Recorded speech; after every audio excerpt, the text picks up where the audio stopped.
दोस्तों नमस्कार, मैं हूं आप सभी के साथ ज्योति सिंह। भारत ने चीन के 59 ऐप्स को पूरी तरीके से प्रतिबंध कर दिया, यानी कि पूरी तरीके से बैन कर दिया है। लेकिन उसमें से सबसे ज़्यादा फेमस जो हुआ है वो है टिकटॉक। यानी कि टिकटॉक पर न जाने कितने यूजर्स ने अपना अकाउंट बनाया और टिकटॉक स्टार के नाम से पहचानी गई। और अब उनमें से काफ़ी ज़्यादा निराशा भी उन्हीं लोगों को हो रही है। लेकिन सवाल ये नहीं है कि कौन खुश है और कौन दुख है। भारत ने 59 ऐप्स को जो है वो पूरी तरीके से बैन तो कर दिया, लेकिन क्या टिकटॉक जैसा कोई ऐप बना पाया? कई तरह के ऐप आए हैं टिकटॉक की तरह, फिर चाहे वो रोप्सो हो गया, फिर चाहे वो चिंगारी हो गया, या फिर और भी अगर हम ऐप्स को देखें तो इंडियन ऐप्स हैं जो टिकटॉक की तरह हैं। लेकिन टिकटॉक की तरह होने में और टिकटॉक जैसे ऐप बनाने में ज़मीन और आसमान का फ़र्क है। यही तो फ़र्क है इंडिया और चाइना में, क्योंकि हम लगातार कहते हैं कि वोकल के लिए लोकल बनो। इस तरीके की बात हम लगातार सुनते भी आए हैं और कहते भी आए हैं। लेकिन लोकल के नाम से हमारे दिमाग में क्या आता है? लोकल के नाम से हमारे दिमाग में सबसे पहले जो आता है, अगर हम बात करें यूपी के कुछ लोगों की, या हम बात करें जो कहीं कोई ज़िले में कहीं रहता है, कोई किसी गांव में रहता है, तो सबसे पहले स्यान पत्ती और हेकड़ी दिखाने के लिए लोकल का वर्ड यूज़ करते हैं। तो मुझे जानता नहीं है, लोकल हूँ मैं यहाँ का, इस तरीके के वर्ड जो है वो लोकल के आते हैं। और दूसरी बात, लोकल से क्या याद आता है? लोकल से दूसरी बात याद आती है समोसे, जलेबी, पकोड़े। अगर कोई राजस्थानी है तो दाल बाटी, अगर कोई दिल्ली में रहता है तो आलू के पराठे, चांदनी चौक के आलू के पराठे। ये तमाम चीज़ें जो है वो खाने से रिलेटेड कर देते हैं हम लोग। क्या सिर्फ यही लोकल है? लोकल का वर्ड यही है? इसके हटके अगर हम चाइना को देखें तो चाइना ने काफ़ी ज़्यादा टेक्नोलॉजी के मामले में काफ़ी पैसा कमाया है और काफ़ी नाम भी कमाया है। क्यों? क्योंकि अब हम आपको बताते हैं। ये इसके आगे की बात बताने के लिए आपको ये वीडियो पूरी देखनी पड़ेगी, फिर चाहे वो जिसको पसंद आए वो भी ये वीडियो देखे, जिसको ना पसंद आए वो भी ये वीडियो देखे, क्योंकि बात कड़वी है लेकिन सच्ची है। लोकल और वोकल के बारे में मैंने आपको भी बताया कि लोकल और वोकल के बारे में हम क्या क्या समझते हैं। लेकिन उसके अलावा भी एक बात ये भी है कि हम तमाम बात करते हैं कि 59 ऐप्स को हमने पूरी तरीके से बंद कर दिया है। चलिए ठीक है, कोई बात नहीं। चीन ने बॉर्डर्स पे जिस तरीके से बर्बरता करी हमारे सेना के जवानों के साथ, हमने क्या किया, डिजिटल स्ट्राइक करके बुरी तरीके से चीन को हमने उसको पैसे कमाने से रोक दिया। ठीक है, कल को अगर अमेरिका के साथ कुछ बात हो जाती है तो क्या हम व्हाट्सएप, ट्विटर, ये फेसबुक, क्या हम इनको भी बंद कर देंगे? आखिर कब तक? कल को अगर अमेरिका के अलावा किसी और देश के साथ अगर हमारी खटास हो जाती है, हमारी लड़ाई हो जाती है, तो हम कितने ऐप्स को डिलीट करेंगे? क्या भारत के पास खुद के ऐसे ऐप हैं जिन्हें हम इस्तेमाल कर सकें? आखिर हम क्यों बिन पैंदे का लोटा बनकर इधर से उधर नाच रहे हैं? क्यों हम खुद अपनी खुद की टेक्नोलॉजी नहीं बना सकते? क्यों हम खुद के ऐप्स नहीं बना सकते? क्यों हम लगातार दूसरों पे ही क्यों हम डिपेंड हैं? क्यों हम दूसरे कंपनियों पे डिपेंड है? क्यों हम दूसरे देश के ऐप्स पर डिपेंड है? ये सवाल बहुत दिनों से मेरे मन में आ रहा था कि हम खुद क्यों नहीं अपने ऐप बनाते हैं, और बनाते हैं तो वो कामयाब क्यों नहीं होते हैं? ये आकर सिर्फ वहाँ अटकता है, टेक्नोलॉजी। क्योंकि इसके लिए एजुकेशन सिस्टम को बहुत ही इम्प्रूव करना पड़ेगा, बहुत ही स्ट्रॉन्ग करना पड़ेगा। लेकिन नहीं, हमारे देश का सिस्टम ऐसा है कि यहाँ पर पैसा तो है। पैसा कमाने में अगर हम चीन को देखें तो चीन एक इकलौता ऐसा देश है जिसने ऐप्स के ज़रिए बहुत ही बिलियन डॉलर जो है वो कमाया है। सालाना सबसे ज़्यादा एक फ़ोन ऐप और गेम ऐप के ज़रिए सबसे ज़्यादा पैसा जो है वो चाइना ने कमाया है। लेकिन अगर हम भारत में बात करें तो भारत में सबसे ज़्यादा पैसा कमाने के लिए किसका सहारा लिया जाता है? बड़े बड़े उद्योगपतियों का सहारा लिया जाता है।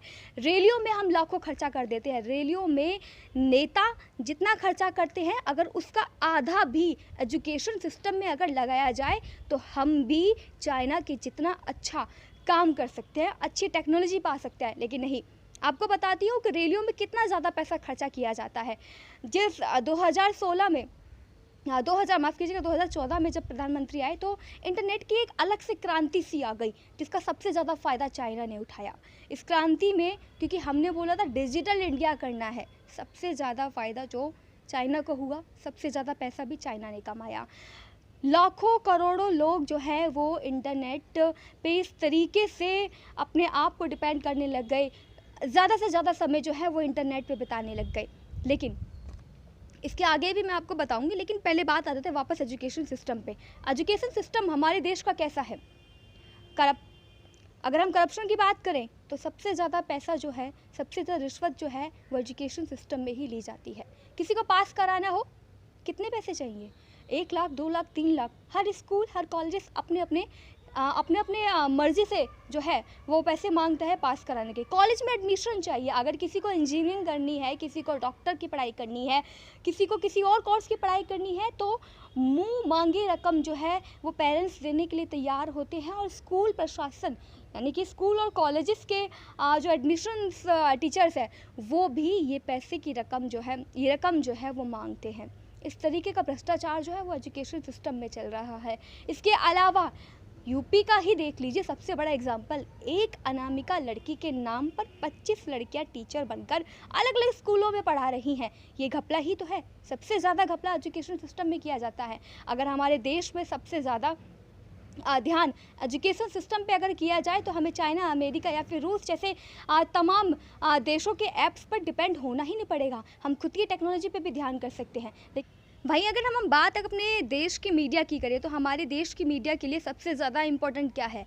आज तक मीडिया ने भी एजुकेशन सिस्टम को लेकर कोई भी सवाल नहीं उठाया है और ना कोई सुधार को लेकर सवाल उठाया है। और अगर उठाया भी होगा तो डिबेट्स में 1-2 डिबेट करके उस शो को ख़त्म कर दिया जाता है। आप रोज़ाना टीवी पर क्या देखते हैं?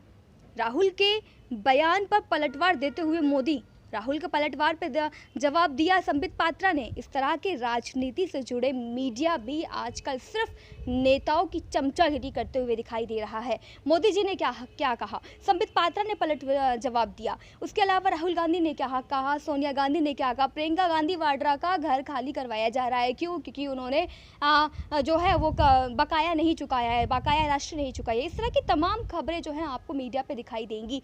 तैमूर की चड्डी से लेकर अगर हम और भी देखें तो मीडिया में इस तरह की खबरें आती है। सपना चौधरी का हिट डांस सपना चौधरी का जो है वो ये गाना वायरल हो रहा है, तैमूर की चड्डी वायरल हो रही है। इस तरह की तमाम खबरें जो है वो मीडिया पे वायरल होती आई हैं। लेकिन मीडिया भी अपना अहम रोल जो है वो इस वक्त भूल चुकी है।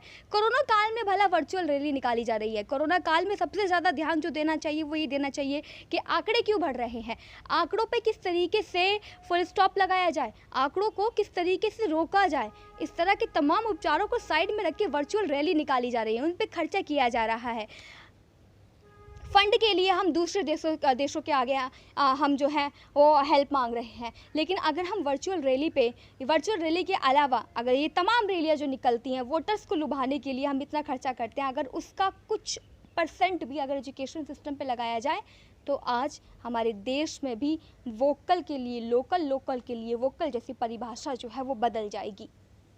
दोस्तों, चीन को सबक सिखाना है, लेकिन क्या वाकई चीन इससे सबक सीखेगा? हमारे देश के अगर हम बजट की बात करें तो वो 28 लाख करोड़ का है। लेकिन क्या आपको पता है कि चीन 29 लाख करोड़ तो अपने एजुकेशन में ही लगा देता है। इसीलिए चीन जो है वो टेक्नोलॉजिकल के मामले में सबसे ज़्यादा आगे है।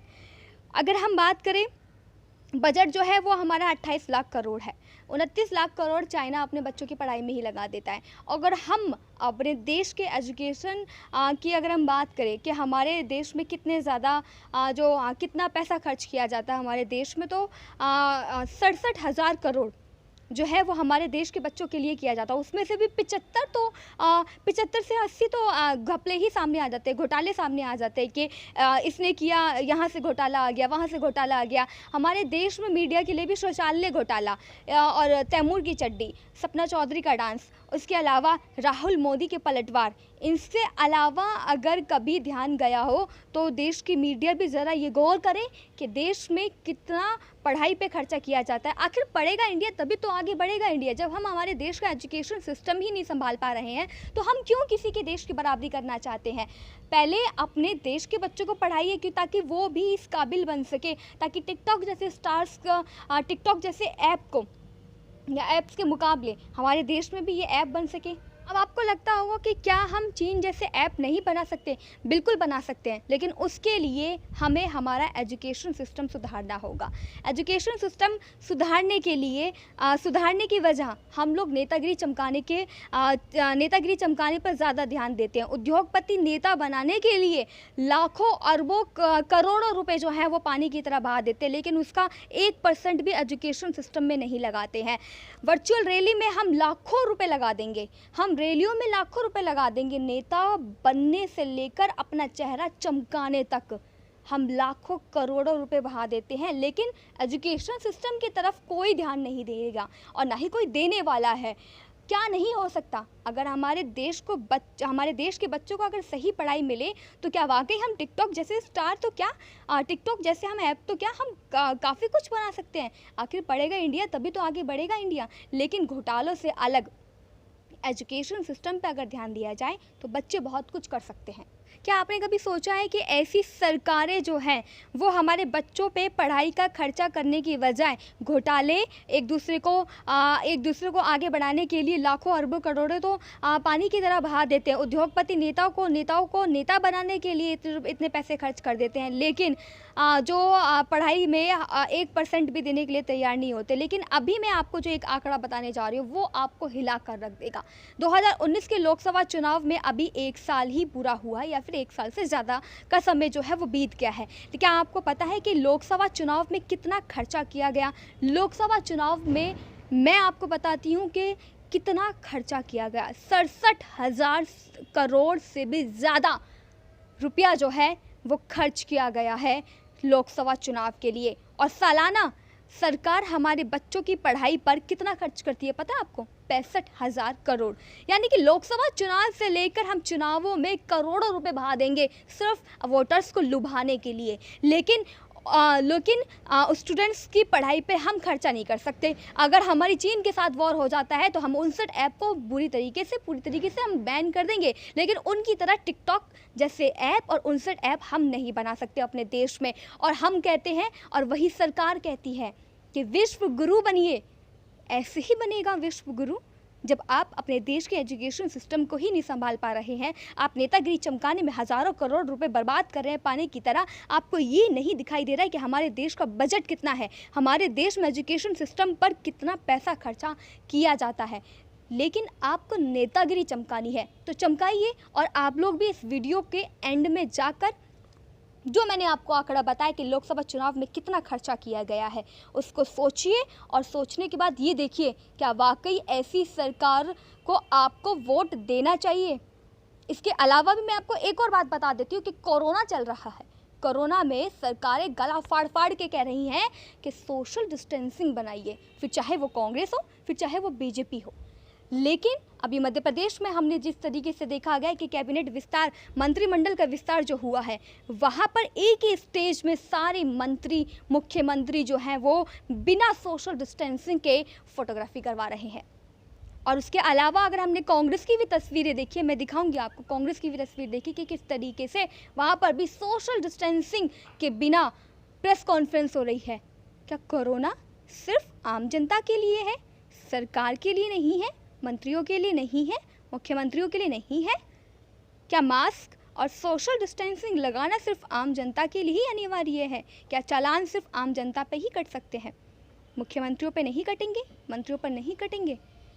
ये सवाल भी ज़रा सोचिएगा और उसके बाद अगली वीडियो का इंतज़ार करिएगा। ऐसे ही टॉपिक्स पर मैं वीडियो लेकर आऊँगी और आपकी आंखें खोलने के लिए लगातार सरकार के आंकड़े भी आपको बताती रहूँगी अपनी हर एक वीडियो में। नमस्कार।